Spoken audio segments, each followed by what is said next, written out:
There's a new $23 billion market of companies fighting over your genetic code, and it's about time you got a piece of it. The Hustle, Wednesday, October 12th, 2016. You're sitting on a gold mine. Ever wonder where your tonsils go after you get them removed? Most people probably don't care, but you know who does? Massive drug companies, the government, and academic centers. In fact, they're doing everything they can to get their hands on your DNA in a new biological samples market that could generate as much as $23 billion in revenue by 2018. This didn't used to be a thing, but now it is. Largely thanks to the 2010 bestseller, The Immortal Life of Henrietta Lacks, that told the story of how a poor black tobacco farmer's cancerous cells fueled major medical discoveries, but were taken and commercialized without her consent. Hoping to stop this type of exploitation, no matter how noble the cause, 16 federal entities are proposing a new requirement that forces researchers to get patients' permission to study leftover biological material. It's a controversial proposition, as it can easily slow down research with too many restrictions and costs. But think about it. If you knew Pfizer stood to make billions from your DNA, would you be cool with that or want a piece of the action? Of course you'd take the money. That's why there's big business for companies specializing in DNA collection. One of these, DNA Simple, pays as much as $50 for a saliva sample, while others simply offer to share their complete analysis and any future findings if you agree to play ball.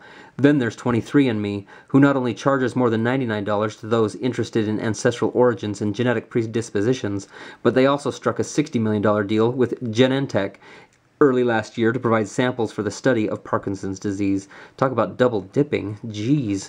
Point is, your DNA is a hot commodity, and as Sharon Terry, CEO of the Genetic Alliance, puts it, there's an economy around this data. Why shouldn't the consumer be part of it? Twitter, Facebook. Good question, Sharon. Cleanup on aisle 4.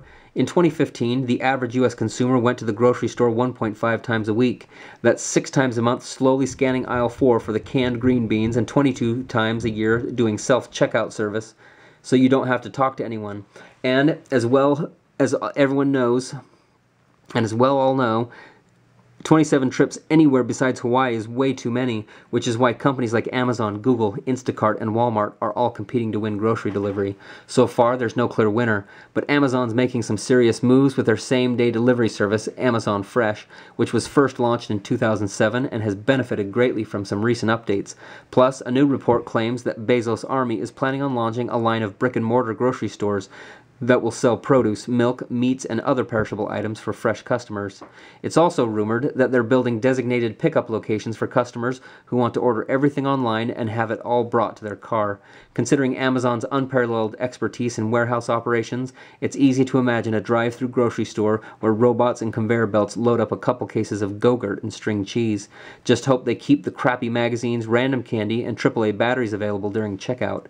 Twitter, Facebook, paper, plastic, or beep boop. Flaunt it if you got it. Mark Zuckerberg and his wife, Priscilla Chan, have promised to give away their Facebook fortune through their foundation, the Chan-Zuckerberg Initiative, and their first philanthropic goal is a pretty lofty one: cure all diseases. How do they plan on doing that? Well, step 1 is building a $600 million research facility in San Francisco called the Chan-Zuckerberg Biohub, and step 2 is hiring the right people. Yesterday, Mark announced that Amazon's search executive, Brian Pinkerton, will be brought on as CTO to lead CZI's tech team, which will include everyone from mobile app developers to machine learning scientists. Within the next few years, they plan on growing a couple hundred people, and considering the mission, vision, and financial support, pretty darn excited to see what they accomplish. As Pinkerton said, the time horizon here is unlike the typical time horizon.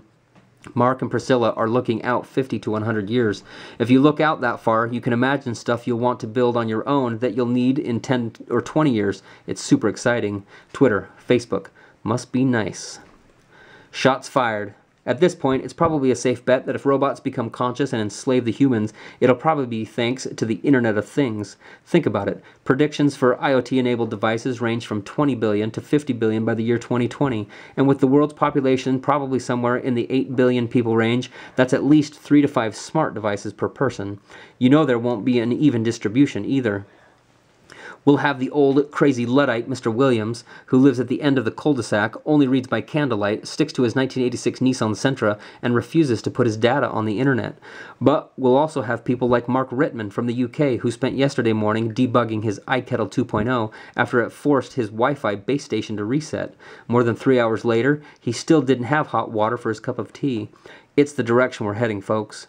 Artificially intelligent appliances doing whatever the heck they want, and we're stuck doing hours of troubleshooting just for a little cup of tea. Sweet. There's even a whole Twitter account dedicated to the Internet of Shit, complete with end-of-the-world lamentations every time someone develops a toaster that can print reminders on a slice of bread. God help us when that thing becomes self-aware. Twitter, Facebook. Sourdough, butter, sarcasm. Vice News Tonight. What did we think? Vice Media's new weeknight newscast, Vice News Tonight, debuted at 7:30 p.m. Eastern Time Monday on HBO. It's the media company's second show on the subscription-based network, following in the footsteps of their Emmy Award-winning weekly program. And while Vice's executive vice president, Josh Tyrangiel, admits that nobody needs this, he firmly believes it will add value to the stories millennials scroll past on Facebook every day. In many ways, it's a daily version of Last Week Tonight, sans the quirky British dude, featuring a mix of news, deeper dives, and short, creative content to fill in the gaps. Here are 3 things that stood out about the show. It's not live. The most obvious difference between the Vice News Tonight and your traditional nightly newscast is that this thing's entirely pre-recorded. Monday night's episode was still being edited 45 minutes before air, so it's not like it's completely outdated. But Vice News Tonight is, technically speaking, more like Vice News this afternoon. No anchor or news desk, aka no home base. Eliminating the typical anchor at a desk navigating the broadcast format has its pros and cons. Pros: it allows Vice to fit more content into each 25-minute long episode and makes it feel more like a video produced for digital than the tired, analyst-dominated stuff your parents watch. Cons: there's no familiar face welcoming you back every night. While Vice's brand has plenty of personality on its own, they're definitely sacrificing something by not giving the show a face. Diversity of content. The whole program just flows. Obviously, having no commercials helps with that, but Vice News Tonight is great at not dragging on and never feeling stale. One-on-one interview, right into a news update, right into a digital short, right into an investigative report, right into an illustration explaining something complicated. Anybody else watch this yet? Would love to hear your thoughts. Twitter, Facebook, millennials. The Hustle. Subscribe. Advertise. Jobs. Kendall, going back to a flip phone baker, writer. John Havel, editor. Odessa Goodwin, joke evaluator. You opted in by signing up, entering a giveaway, or through divine intervention. 1381 9th Avenue, San Francisco, California, 94122 in the United States. 415-506-7210. Never want to hear from us again? Break our hearts and unsubscribe.